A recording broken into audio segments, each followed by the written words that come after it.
Assalamualaikum warahmatullahi wabarakatuh. Halo, apa kabar sahabat sejuta kisah? Senang sekali kami bisa kembali hadir menjumpai Anda. Tentunya seperti biasa akan menghadirkan kisah-kisah nyata yang menarik, seperti kisah berikut ini yang sudah kami siapkan untuk Anda, berjudul Akibat santet, sebuah keris keluar dari kepala adikku. Kisah mistis yang amat tragis ini terjadi pada bulan Juli 2005 silam. Awalnya, adik bungsuku yang bernama Lia menderita sakit perut yang terlampau hebat, sampai-sampai membuatnya sangat menderita. Dari peristiwa inilah kemudian suatu kemuskilan terjadi. Ya, sebuah benda berupa keris keluar dari kepala Lia. Kejadian ini tentu saja membuat gempar masyarakat di sekitar tempat tinggal keluargaku. Harus saya akui, keluargaku memang tergolong sangat mapan, khususnya dalam materi. Dapatlah dikatakan kalau keluargaku lah yang paling kaya di sekitar lingkungan tempat tinggal kami. Di samping itu, secara pendidikan formal, keluargaku terbilang di atas rata-rata. Karena status pendidikan formal itulah yang tentunya membuat kami sekeluarga sulit percaya dengan adanya hal-hal yang berupa fenomena gaib maupun mistis lainnya. Pokoknya di mata kami sekeluarga hal-hal semacam itu tak pernah ada, bahkan omong kosong belaka. Sampai peristiwa aneh itu pun menimpa adikku, Lia. Aku masih ingat persis. Hari itu Lia baru saja diterima di sebuah perusahaan swasta yang memproduksi jenis makanan ringan. Karena gelar kesarjanaan yang dimilikinya, Lia ditempatkan sebagai kepala di bagian marketing.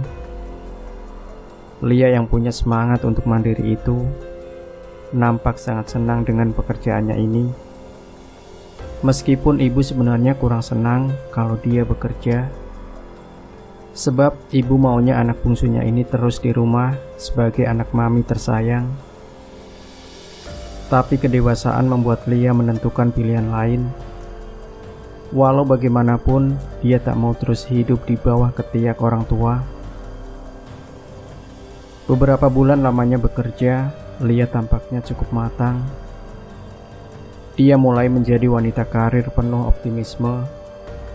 Sifatnya yang supel membuat temannya banyak yang suka. Bahkan mereka sangat terbantu dengan kinerja Lia yang sangat efisien. Namun, sekitar setahun bekerja, mendung sura mulai menggayuti kehidupan Lia, meski dia sendiri tidak menyadari kenyataan ini. Awalnya pada tanggal 17 Agustus 2003, seluruh staf karyawan maupun karyawati berbaris rapih dalam apel akbar memperingati HUT RI ke-58 tahun. Tidak ketinggalan pula Pak Marwan selaku Direktur Utama. Hari itu juga diumumkan bahwa jabatan Direktur Utama telah dipindah tangankan kepada Anton, anak Pak Marwan yang tertua. Dalam upacara peringatan HUT RI sekaligus pengumuman Direktur baru itu, kebetulan Lia terpilih sebagai pengibar bendera merah putih bersama dua orang temannya. Tanpa sepengetahuan dirinya, saat penarikan sang merah putih dilaksanakan, mata Pak Marwan tak hentinya menatap wajah Lia yang wajahnya merona terkena sinar matahari. Lia, adik bungsuku ini memang terbilang gadis yang cantik. Bahkan dialah yang paling cantik di antara saudara-saudara perempuannya yang lain. Rupanya, tatapan Pak Marwan hari itu bukanlah tatapan mata biasa. Namun, ada perasaan lain di hati Pak Marwan. Ya, dia menaruh hati pada Lia yang usianya terpaut sangat jauh dengan dirinya. Bahkan hari itu seusai upacara, Pak Marwan tak langsung pulang, melainkan berbaur dengan seluruh karyawannya. Ini tentu saja taktiknya untuk mendekati Lia. Tanpa diketahui oleh siapapun, rupanya sejak pandangan pertama dengan gadis berwajah oval bernama Lia, Pak Marwan telah jatuh cinta lagi. Bahkan sejak upacara HUT RI itu, dia jadi sering hadir di kantor Kasakusuk sesama karyawan semakin merebak. Pasalnya mereka tahu betul akan sifat Pak Marwan yang sangat senang dengan daun muda. Menurut isu yang beredar dan sempat singgah di telinga Lia, walau usianya telah menginjak kepala 5, namun Pak Marwan ini masih hiperseks.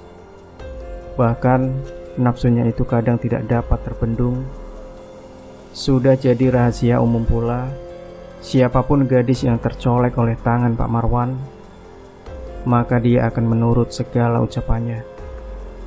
Ya, mungkin karena Pak Marwan memang royal memberi uang kepada gadis-gadis yang disukainya. Dengan tabiatnya yang negatif ini, seluruh karyawan mengecap Pak Marwan sebagai playboy, Don Yuan, bandot tua, atau apa saja. Kabarnya dia sudah bergonta-ganti pasangan daun muda sebanyak 19 kali. Seiring dengan seringnya Pak Marwan datang ke kantor, membuat para karyawan maupun karyawati bertanya-tanya, siapa gerangan korban yang sedang diincarnya saat itu. Lambat laun terkuaklah sudah rahasia ini. Dengan gaya ekspos dirinya yang berlebihan, ternyata si bandot tua ini selalu mendekati kepala bagian marketing. Siapakah lagi kalau bukan Lia, adikku yang berlesung pipit indah itu. Pak Marwan dengan 1000 taktiknya terus berusaha mendekati Lia. Sementara itu, tanpa menaruh prasangka buruk sedikit pun, kedekatan seorang pemimpin dengan dirinya malah membuat Lia amatlah tersanjung. Bukan karena penampilan Pak Marwan yang sangat elegan, namun tutur katanya yang sangat lembut mengingatkan Lia kepada sosok ayah kami yang telah lama berpulang ke pangkuan ilahi. Kian hari mereka berdua kian akrab. Bahkan seiring waktu berjalan, Pak Marwan sudah mulai terang-terangan mengajak Lia makan bersama di luaran. Lia yang masih polos tentu saja tak curiga yang macam-macam. Padahal bersamaan dengan itu, teman-teman sekantornya sangat prihatin melihat kedekatan Lia dan Pak Marwan. Beberapa dari mereka menasihati Lia agar tidak terlalu dekat dengan Pak Marwan. Apalagi Lia tergolong pegawai baru yang belum paham betul akan sifat Pak Marwan sesungguhnya. Lia memang seorang yang selalu berpikiran positif. Baginya sangatlah mustahil punya seseorang yang berumur 30 tahun lebih tua dari dirinya bisa jatuh cinta kepada gadis belia. Pak Marwan itu di mata Lia tak lebih dari sosok ayah yang sangat mengayominya. Dia sendiri merasa mustahil bisa jatuh hati kepada Pak Marwan, kendati baiknya bagaikan dewa. Lagi pula, hati Lia ketika itu memang sudah tertambat pada seseorang pemuda tampan bernama Arifin. Lagi pula, mereka berdua sudah bertunangan 1 tahun yang lalu. Pada bulan September 2004, Pak Marwan datang ke rumah Lia, yang tentu saja adalah rumah keluarga kami. Tanpa kami sangka, dia datang sambil membawa cenderamata berupa seperangkat perhiasan emas yang tentu saja berharga sangat mahal. Ketika itu, dengan cara yang penuh percaya diri, dia menyampaikan niatnya yang ingin meminang Lia sebagai istrinya. Pernyataan Pak Marwan yang bernada optimistis ini tentu saja bagaikan petir di siang bolong. Terutama sekali lagi Lia. Dia sangat kaget bukan kepalang. Dia sama sekali tak menyangka kalau seorang seperti Pak Marwan, yang selama ini dianggapnya selalu mengayomi bak orang tua sendiri, ternyata berkeinginan untuk menikahinya. Ini benar-benar gila. Beruntung sekali hari itu Lia berani mengambil sikap untuk menolak pinangan itu. Akibat penolakan Lia, Pak Marwan jelas sangat kecewa. Mukanya yang masih kelihatan tampan di usia kepala 5 itu kelihatan merah padam. Dia pergi setelah berpamitan dengan cara yang teramat dingin. Mungkin dia tak menyangka kalau kebaikan sikap Lia selama ini tak lebih sebagai kebaikan sikap karyawan kepada bosnya. Ya, tak lebih dari itu. Sejak kejadian itu pula, Lia memutuskan berhenti bekerja. Dia tak pernah lagi masuk kantor. Karena batinnya yang terpukul, dia selalu mengurung diri di dalam kamar. Mungkin juga Lia malu kepada ibu dan saudara-saudaranya yang lain. Selama beberapa hari, Lia lebih senang mengurung diri di dalam kamar. Hal ini tentu saja membuat kami sekeluarga merasa gelisah, terutama ibu yang memang sangat memanjakan Lia. "Apakah kau sakit, Nak?" tanya ibu ketika mendapatkan Lia di kamarnya. Bukannya menjawab pertanyaan itu, Lia malah memeluk ibu sambil tak hentinya menangis. "Sudahlah, tidak perlu terlalu dipikirkan. Toh sekarang kamu sudah bebas dari Pak Marwan, bosmu itu. Yang penting, ibu minta kamu berhenti bekerja dari perusahaan itu. Ibu takut sesuatu akan terjadi denganmu. Ibu sangat menyayangimu, Nak," bujuk ibu. Ada perasaan lega di hati Lia, dan dia memang sudah memutuskan untuk berhenti bekerja dari perusahaan milik Pak Marwan, walau gajinya sudah cukup lumayan. Melihat keadaan Lia sudah kembali pulih, ibu menelpon keluarga Arifin untuk segera datang. Arifin dan kedua orang tuanya memang datang memenuhi undangan ibu. Hari itu akhirnya diputuskan untuk mempercepat pernikahannya antara Lia dan Arifin. Pada tanggal 14 April 2005, lewat resepsi pernikahan yang sangat meriah, Lia dan Arifin akhirnya resmi menjadi suami istri. Hadir dalam pesta meriah itu para sanak famili dari kedua belah pihak, juga para kerabat serta teman Lia sewaktu bekerja di kantor dulu. Semua mata terkagum-kagum melihat pasangan pengantin yang sangat serasi, mempelai wanitanya cantik bagai dewi, sedangkan mempelai pria sangat tampan bagaikan pangeran. Rumah tangga Lia dan Arifin begitu harmonis, namun selang 2 bulan dari perkawinan mereka, keharmonisan itu hancur dengan adanya campur tangan seorang durjana yang ingin memetik bunga. Pada suatu hari, tanpa diduga sedikit pun oleh Lia, Pak Marwan datang bertamu ke rumah Lia dan Arifin dengan permohonan maaf yang sangat mendalam sebab tak sempat menghadiri resepsi pernikahan mereka. Karena di saat yang sama dia masih berada di luar negeri, Pak Marwan mengutarakan penyesalannya itu. Sikapnya yang begitu santun dan kebapaan membuat Arifin dan Lia tak menaruh curiga sedikit pun dengan maksud busuk yang ada di dalam hati bandot tua yang sakit itu. Setelah siangnya menerima kedatangan Pak Marwan, malam harinya tepatnya sekitar pukul 1 dini hari, Lia mendadak muntah-muntah. Suhu badannya mendadak panas. Lia juga mengaku perutnya sangat sakit. Malam itu juga, Lia langsung dilarikan ke rumah sakit Pertamina Cirebon. 3 hari menjalani perawatan medis, dan dari hasil pemeriksaan dokter, Lia didiagnosis tak terjangkit suatu penyakit apapun. Lalu, mengapa tiba-tiba suhu badannya begitu tinggi dan Lia begitu menderita dengan sakit perutnya? Setelah kejadian hari itu, Lia memang kian terpuruk. Penyakitnya yang aneh itu tak kunjung sembuh. Karena kami penasaran dengan dibantu relasi bisnisnya, ibu akhirnya membawa Lia berobat ke rumah sakit elit di Hong Kong, bahkan diteruskan ke Taiwan, Singapura, bahkan terakhir di Australia. Hampir 1 bulan lamanya Lia menjalani rawat inap di berbagai rumah sakit elit tersebut, namun hasilnya tetap nihil. Para dokter yang mendiagnosisnya tak menemukan titik terang dari penyakit yang diderita oleh Lia. Lia pun akhirnya dibawa pulang kembali. Setelah biaya dengan jumlah relatif besar kami habiskan untuk ongkos pengobatan yang sia-sia itu. Hari-hari berikutnya, keadaan Lia semakin memburuk lagi.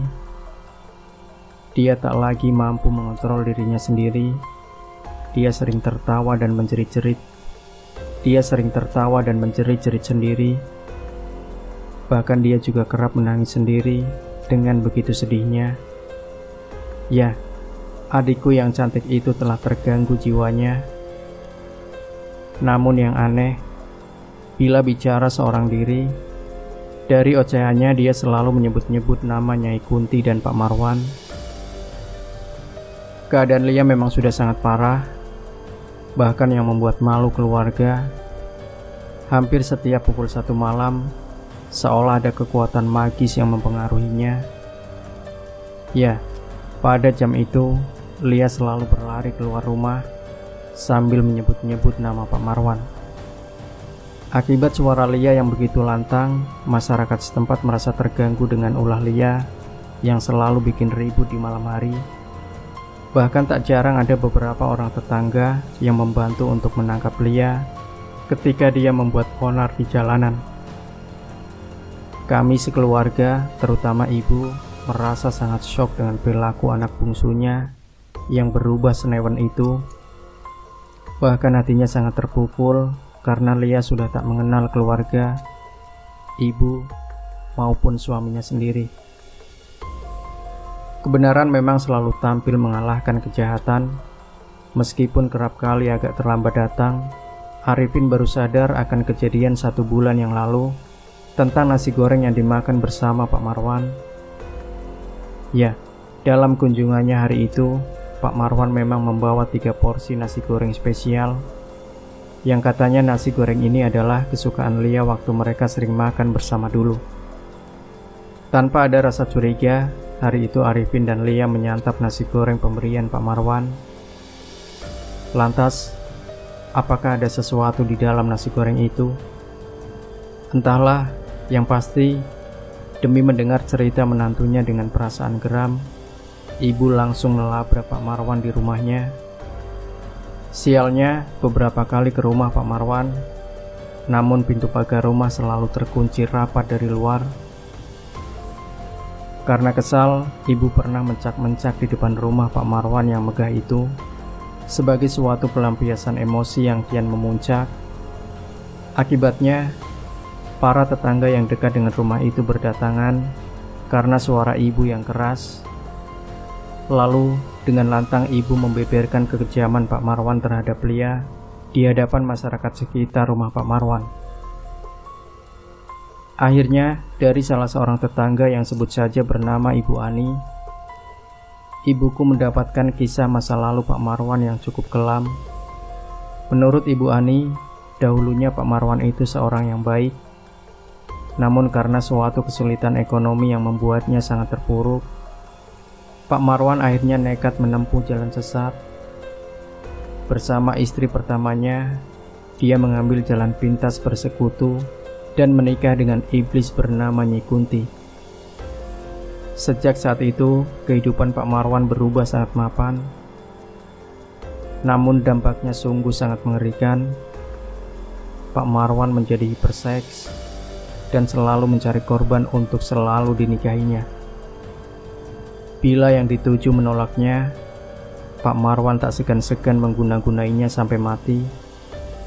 Menurut Ibu Ani, sudah banyak korban di tangan Pak Marwan, hingga seluruh masyarakat di sekitar tempat tinggalnya tak berani untuk mendekatinya.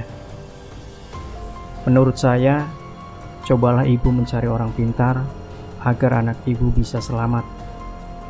Sebab katanya, siapapun yang terkena guna-guna dari Pak Marwan, mereka tak bisa terselamatkan, ungkap Ibu Ani. Mendengar cerita dari Ibu Ani ini, sikap kami sekeluarga berubah 180 derajat. Bila sebelumnya kami memandang nonsen dengan dunia supranatural, kini kami mulai memburu orang pintar untuk kesembuhan Lia. Alhamdulillah, dengan bantuan kenalan dari tetangga, kami bisa mendapatkan alamat beberapa tabib dan paranormal. Satu demi satu mereka kami undang ke rumah. Namun anehnya, setiap mereka datang, maka para tabib dan paranormal itu selalu dilabrak Lia, seolah dia enggan untuk diobati. Akibatnya, mereka angkat tangan, tak mampu mengobati Lia. Namun kami tak menyerah begitu saja. Terlebih para kerabat, tetangga, rekan bisnis, maupun relasi lainnya juga tak keberatan untuk terus membantu mencari orang pintar yang dapat menyembuhkan penyakit Lia. Namun, keadaan Lia semakin tak terkendali. Entah siapa yang bersemayam di dalam tubuhnya. Setiap akan diobati, Lia lebih dulu tahu. Dia juga berkata dengan suara yang mirip kakek-kakek maupun nenek-nenek. Anehnya lagi, setiap dibacakan ayat suci Al-Quran, Lia hanya tertawa meledek. Dari catatanku, sudah 42 orang pintar dikerahkan, baik dari ujung timur sampai ujung barat Pulau Jawa. Namun Lia tetap saja belum berubah. Bahkan beberapa orang pintar sempat terluka akibat diserang Lia yang semakin ganas. Karena semua usaha selalu gagal, akhirnya seluruh keluarga dikumpulkan. Dengan wajah kecewa, letih dan putus asa, ibu mengetuk palu sebagai tanda menyerah. Semua keluarga disuruh pasrah dan berdoa di rumah masing-masing. Aku dan suamiku pun hanya bisa pasrah. Sampai suatu hari, saat dalam perjalanan pulang dari rumah ibu, setelah menjenguk Lia, kami mampir di sebuah minimarket yang ada di Jalan Bahagia, Cirebon. Karena keletihan, membuatku malas ikut ke minimarket tersebut. Aku memilih menunggu di mobil bersama anakku Laila, sambil menunggu suami datang. Ku coba rileks dengan membaca koran dan majalah yang berjejer rapi di lokasi parkir. Dari salah satu yang kubaca, aku sangat tertarik dengan majalah misteri. Di situ terpampang jelas semua paranormal yang memiliki keunggulan ilmu tentunya. Setelah kubaca majalah itu, kubuka berulang kali, dan ternyata ada satu paranormal yang membuatku sangat tertarik. Dengan semangat baru yang kini tumbuh, setelah suamiku datang, aku langsung menyodorkan majalah misteri kepadanya. Atas kesepakatan bersama, kami berdua langsung menuju paranormal yang tertera di majalah tersebut. Setelah bertanya ke sana sini, akhirnya kami temukan juga alamat paranormal itu. Setelah bertemu paranormal dimaksud, suamiku langsung memperjelas tentang keadaan yang dialami Lia. Setelah merenung sejenak, sang paranormal beranjak pergi ke sebuah kamar. Kurang lebih 20 menit, dia kembali lagi dengan membawa sebotol air mineral. "Bolehkah aku melihat adikmu saat ini?" kata sang paranormal. Ringkas cerita, dengan senang hati aku dan suamiku mengantarkan si paranormal ke rumah ibuku. Sesampainya di sana, dengan tenang paranormal tersebut mendekati Lia yang sedang mengoceh tak karuan. Dan tanpa diduga sebelumnya, Lia membalikkan tubuh dan langsung melancarkan pukulan ke si paranormal. Tanpa bisa dihindari, pukulan itu dengan telak mengenai dada si paranormal. Dia pun tersurut mundur dengan disertai darah segar keluar dari mulutnya. Namun, dia sepertinya tidak ingin menyerah. Sambil duduk bersila, si paranormal membuka tutup botol air mineral yang dibawanya dari rumah. Dengan membaca sebuah mantra, paranormal tersebut berdiri kembali dan menyiramkan air mineral tersebut ke tubuh Lia. Aneh, secara spontan Lia menjerit histeris. Bersamaan dengan itu, dari kepala Lia keluarlah sebuah keris hitam dengan panjang sekitar 35 cm. Sungguh tidak masuk akal. Seketika itu juga, Lia langsung roboh tak sadarkan diri. Sementara itu, dengan sigap paranormal tersebut mengambil keris yang tergeletak di samping kepala Lia. Dengan terlebih dahulu membaca sebuah mantra, keris itu pun dia masukkan ke dalam wadah kain hitam yang telah dipersiapkannya, lalu dibawanya pulang. Yang tak kalah aneh, 2 jam setelah kejadian itu, Lia benar-benar sembuh total. Esok harinya, kami sekeluarga mendengar kabar dari teman Lia sewaktu bekerja, yang menyebutkan bahwa tadi malam Pak Marwan meninggal dunia secara mendadak dengan batok kepala berlubang. Na'udzubillah min dzalik. Begitulah kisah mistis yang dialami langsung oleh keluargaku. Kini Lia sudah sehat dan menjalani kehidupan normal bersama Arifin suaminya. Semoga kisahnya yang pahit ini tak menimpa orang lain. Demikian sahabat sejuta kisah, sebuah kisah yang menarik dan mudah-mudahan kita bisa mengambil pelajaran dari kisah ini. Jangan lupa berikan komentar Anda, like, share video ini, subscribe channel Sejuta Kisah, dan kembali nantikan kisah-kisah nyata terbaru dari kami setiap harinya. Sampai jumpa. Wassalamualaikum warahmatullahi wabarakatuh.